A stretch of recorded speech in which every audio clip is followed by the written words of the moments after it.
우리 함께 사도행전 13장 13절 말씀을 같이 보겠습니다. 사도행전 13장 13절 말씀입니다. 사도행전 13장 13절 말씀을 우리 한 목소리로 같이 읽어보겠습니다. 사도행전 13장 13절.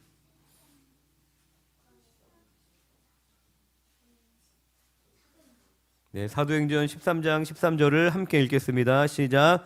바울과 및 동행하는 사람들이 바보에서 배 타고 밤빌리아에 있는 버가에 이르니 요한은 그들에게서 떠나 예루살렘으로 돌아가고. 할렐루야. 네, 우리가 지난주에 세상을 변화시키는 것은 오직 복음이다 라고 말씀을 드렸습니다. 할렐루야. 그래서 우리의 소망도, 이 세상의 이 땅의 소망도 오직 교회에 있는 줄로 믿습니다. 복음을 먼저 받은 성도로서 이 전도에 대한 거룩한 부담감을 가지시는 우리 사랑하는 성도님들이 되시기를 주님의 이름으로 부탁드립니다. 오늘은 바울의 전도 여행 경로를 살펴보려고 하는데요. 첫 번째는 구브로 섬 살라미라는 지역에서 전도를 합니다. 이 실루기아에 내려가서 사도 바울과 바나바가 배를 타고 구브로라는 섬으로 갑니다. 그 구브로 섬의 살라미라는 지역에 도착을 해서 회당에서 하나님의 말씀을 전했습니다. 바울은 이방인을 전도하기 위해서 열방으로 나아갔지만 이 회당을 중심으로 사역을 한 것을 볼 수 있습니다. 이 회당이 어떠한 곳이냐면 이제 흩어져 있던 디아스포라 유대인들이 모여서 성경을 배우던 곳이 바로 회당입니다. 바울은 먼저 유대인들에게 이방 지역에 선교를 하러 갔지만 먼저 누구에게 복음을 전했어요? 유대인들에게 복음을 전한 것입니다. 왜냐하면 유대인들은 이미 성경을 알고 있었고 하나님에 대한 지식이 있었기 때문입니다. 그리고 예수님께서도 이 사마리아 수가성 여인과의 대화 중에 구원이 유대인에게서 난다라고 말씀을 하셨습니다. 그리고 유대인들에게 먼저 전도를 하는 것은 또한 사도 바울의 선교 전략이기도 하였습니다. 우선 접근하기 좋은 유대인들에게 전도를 하고 이 복음을 받아들인 유대인들을 통해서 이방인들에게 복음이 전해지도록 하는 것이 또 사도 바울의 전략이었습니다. 요즘은 노방에서 전도를 할 때도 이제 많이 느끼지만 교회를 다니다가 교회를 쉬고 계시는, 교회를 다니다가 잠시 떠난 분들이 참 많이 계십니다. 특히 코로나 이후로 이 신앙생활을 쉬고 계신 분들이 급격하게 늘었습니다. 예수님을 믿지 않는 불신자들에게 우리가 전도를 하는 것도 중요하지만 그와 마찬가지로 방황하고 있는 성도들, 주님을 모르지 않지만 믿음이 그 안에 있지만 교회를 떠나 방황하고 있는 성도들을 다시 교회로 인도하는 일도 매우 중요한 일입니다. 제가 이제 운전을 하면서 극동방송을 듣는데 극동방송을 들으면서 가장 좋아하는 프로그램이 있습니다. 그게 뭐냐면 이제 전도하는 프로그램이 있어요. 라디오에서 전도를 하는 프로그램이 있는데 이제 시청자 중에서 전도하고 싶은 영혼이 있는 분이 이제 문자를 보냅니다. 그러면 그 문자 중에 이제 선택을 해서 생방송으로 전화 연결을 하는 거예요. 신청하신 분과 또 연락을 하고 그분이 전도 부탁한 그 영혼에게도 또 전화를 해서 전도를 하는 그런 프로그램이 있습니다. 지난 화요일에 운전을 하다가 그 프로를 듣게 되었는데 얼마나 감동이 되던지 운전을 하면서 엉엉 울었습니다. 그러니까 먼저 이제 신청한 사람들 대부분이 이제 많은 경우에 가족을 전도해 달라고 많이 하더라고요. 부모님이 자녀를 전도해 달라고 하기도 하고 또 형제가 형제를 전도해 달라고 하기도 합니다. 그런데 그 마음이 얼마나 간절한지 라디오를 들으면서 그 마음이 막 전달이 되더라고요.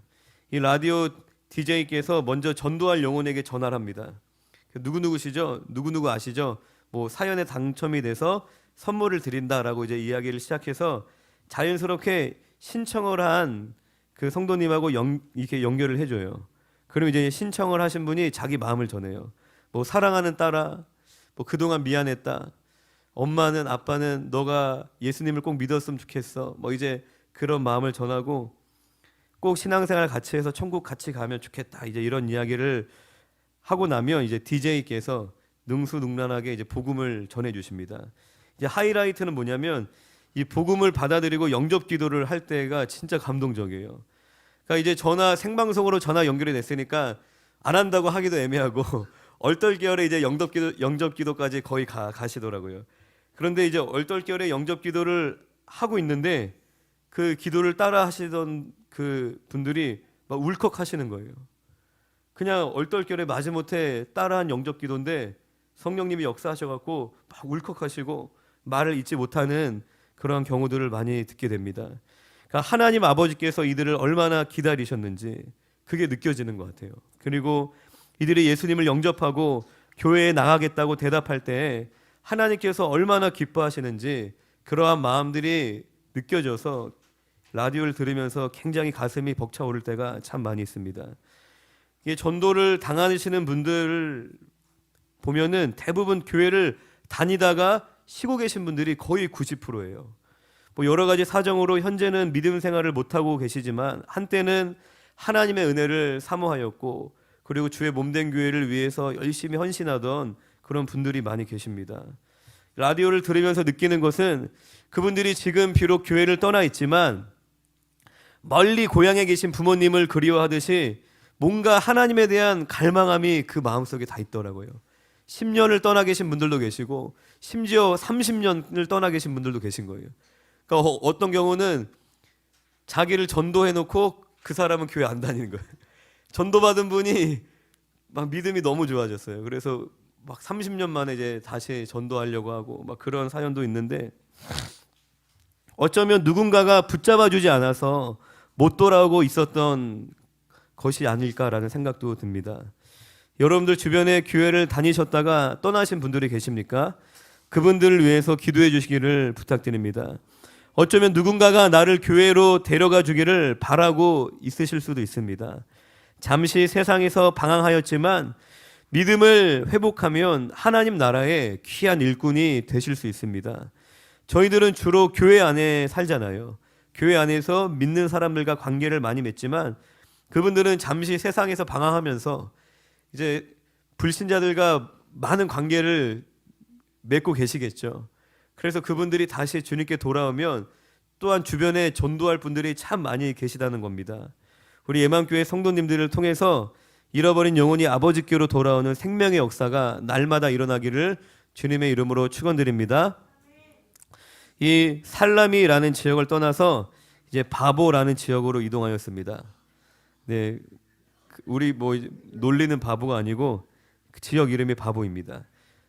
그곳에서 구보로 총독 서기오 바울에게 이제 지난주에 나눴던 이야기인데 서기오 바울이라는 총독에게 복음을 전했습니다. 마술 이제 엘루마라는 마술사가 방해를 하였지만 이 성령 충만했던 바울을 당해낼 수 없었죠.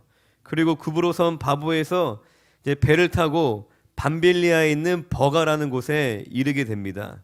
이 버가에 도착해서 한 가지 사건이 일어났는데 그 사건이 뭐냐면 함께 전도 멤버였던 마가 요한이 다시 예루살렘으로 돌아가는 같이 함께 전도 여행을 시작했는데 이 버가라는 지역에 와서 예루살렘으로 다시 돌아가는 일이 발생하였습니다. 요한이 떠난 정확한 이유가 기록되어 있지는 않지만 여러 가지 설이 있습니다. 향수병이 걸렸다. 고향이 너무 생각이 나서 고향에 두고 온 여자친구가 뭐 부모님이 생각이 나서 떠났다는 의견이 있고 그리고 이 마가 요한의 삼촌이 바나바예요. 이 바나바가 자기 삼촌인데 삼촌보다 사도 바울이 주도적으로 사역하는 것에 대한 불만을 가져서 돌아갔다라는 그런 이야기도 있습니다. 중요한 것은 뭐냐면 이 사도 바울이 중간에 떠난 이 요한에게 적지 않은 실망을 했다는 것입니다. 우리가 사도행전 15장을 같이 보겠습니다. 15장 37절에서 39절까지 말씀을 같이 읽어보도록 하겠습니다.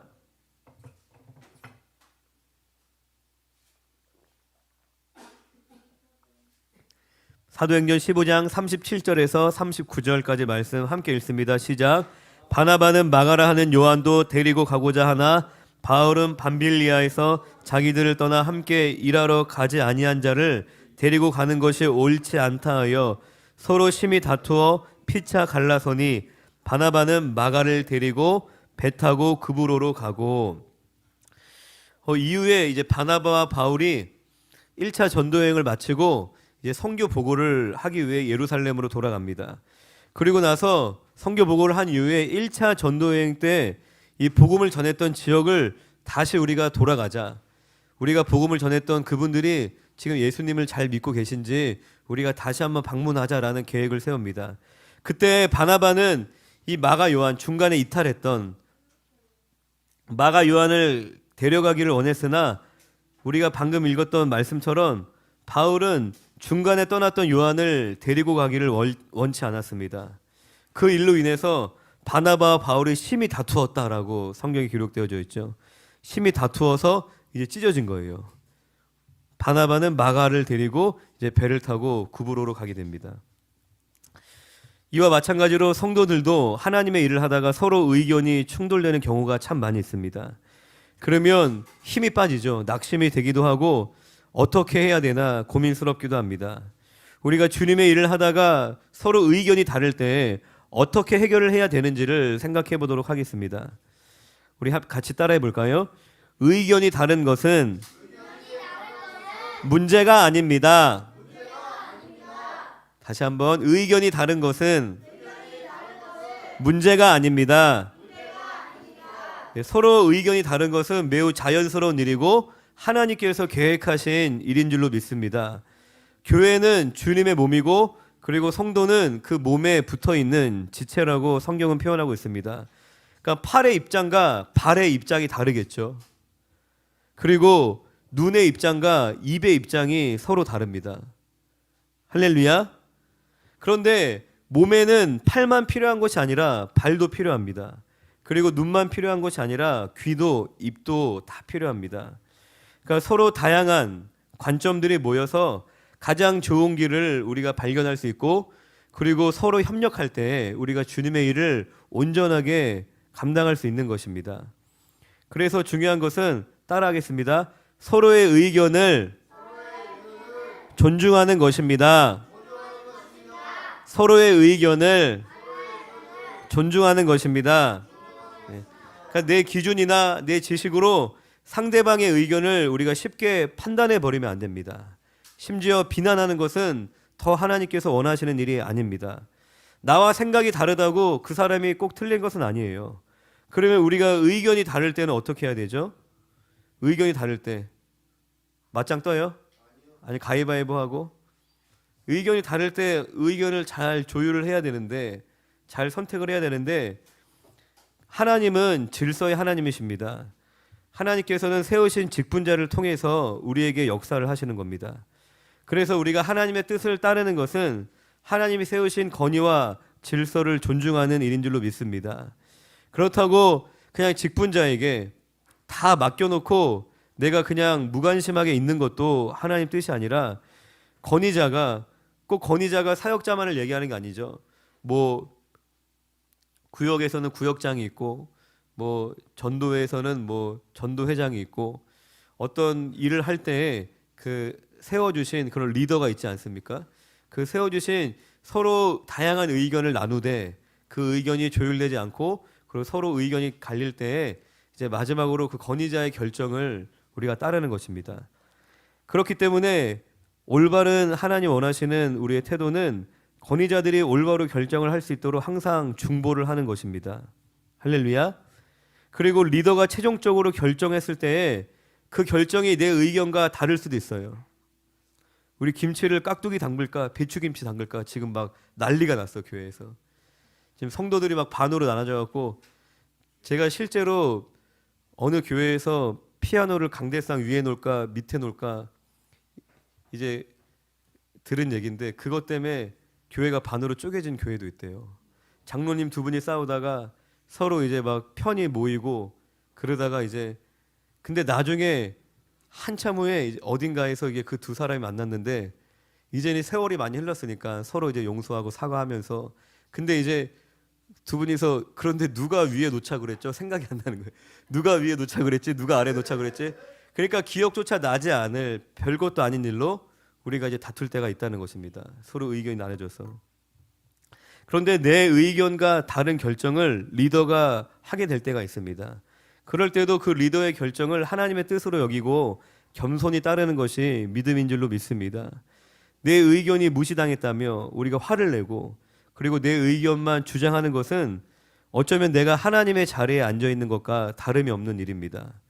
그러니까 어린아이 같은 그런 신앙의 태도인 것이죠. 내가 목사인데, 내가 전도사인데, 내가 장로인데, 내가 권사인데, 내가 얼마나 이 교회를 위해 헌신했는데, 내가 먼저 교회에 왔는데 뭐 이렇게 주장을 할 수 있다는 것입니다. 섭섭할 수 있다는 것입니다. 내가 원하는 대로 되지 않으면 서운하고 불평하는 그러한 모습은 우리가 예수님을 머리로 여기는 것이 아니라 어쩌면 내가 이 교회의 주인 행세를 하는 모습이 될 수 있다는 것입니다. 심리학 용어 중에 킹베이비라는 말이 있습니다. 킹베이비라는 말 들어보셨나요? 왕의 자리에 앉은 어린아이라는 뜻이래요. 킹베이비. 그러니까 가정에서 이 가장이 있는데 그 가장이 어린아이 같이 미성숙한 사람을 이르는 말입니다. 이 가정에서 이제 그 아빠가 남편이 가장이죠.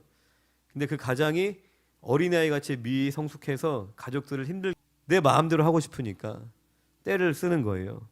반면에 성숙하다는 것은 뭐냐면 내가 하고 싶은 것도 포기할 수 있는 것입니다. 더 우선적인 뜻 앞에 내가 내 뜻도 내가 하고 싶은 것도 내가 포기할 수 있고, 그리고 내가 하기 싫은 것도 인내하며 해낼 수 있는 것이 그게 성숙한 것입니다. 할렐루야. 자기를 부인하며 순종하는 훈련이 안 된 사람은 좋은 리더가 될 수 없습니다. 그러한 사람이 리더가 되면 킹베이비가 되는 거예요. 킹베이비가 돼서 가정을 힘들게 하고 자녀를 힘들게 하고 조직을 힘들게 할 수 있다는 것입니다. 고린도전서 13장 11절을 제가 읽어드리면, 내가 어렸을 때에는 말하는 것이 어린아이 같고 깨닫는 것이 어린아이와 같고 생각하는 것이 어린아이와 같다가 장성한 사람이 되어서는 어린아이의 일을 버렸노라. 할렐루야.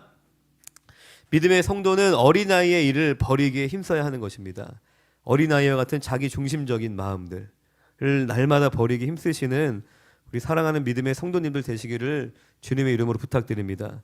우리가 예수를 믿고 거듭나는 것은 이제 시작에 불과한 것입니다. 어린아이가 이제 태어나서 끝이 아니죠. 태어나는 것은 이제 시작이죠. 그 아이가 잘 자라나야 되는데, 우리가 예수를 믿고 거듭났다면 이제 우리는 날마다 기도와 말씀으로 그리고 순종함으로 우리의 믿음이 성장해야 하는 줄로 믿습니다. 할렐루야. 그런데 고통 없는 성장은 없습니다.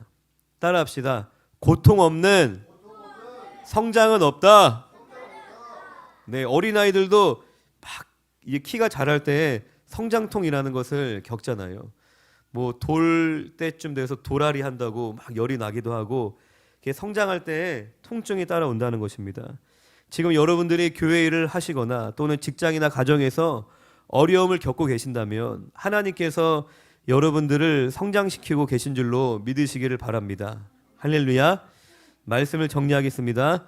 사도 바울의 1차 전도 여행의 여정을 통해서 두 가지 메시지를 나눴습니다. 첫째는 하나님 나라 확장을 위해 우리가 먼저 전도해야 될 대상은 잠시 교회를 떠난 영혼들이라는 것입니다.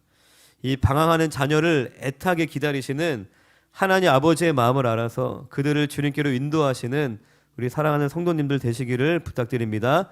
두 번째는 하나님의 일을 하다가 서로의 의견이 다를 때 어떻게 해결을 해야 되는지 나눴습니다. 서로의 의견을 존중하며 교회의 질서를 따르는 것입니다. 이를 위해서 우리가 어떻게 해야 돼요? 어린아이의 우리 안에 자기 중심적인 어린아이의 모습을 날마다 십자가에 내어놓고 또 믿음의 성장을 위해서 힘쓰시는 우리 사랑하는 믿음의 성도님들 되시기를 주님의 이름으로 축원드립니다.